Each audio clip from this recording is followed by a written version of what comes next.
Hi friends, so we are back to this part of our lesson. So you're going to hit here again, you're going to go to this little link. Just again, you're going to come here. If a slide's not empty, if they're all full, remember to hit the plus sign. And then you're going to go over to the picture, go to the camera.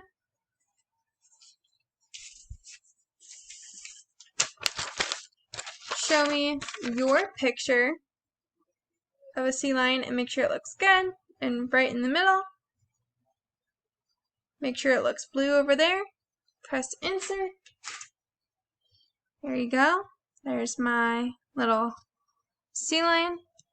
Then you're going to get a text box and you're going to write your name.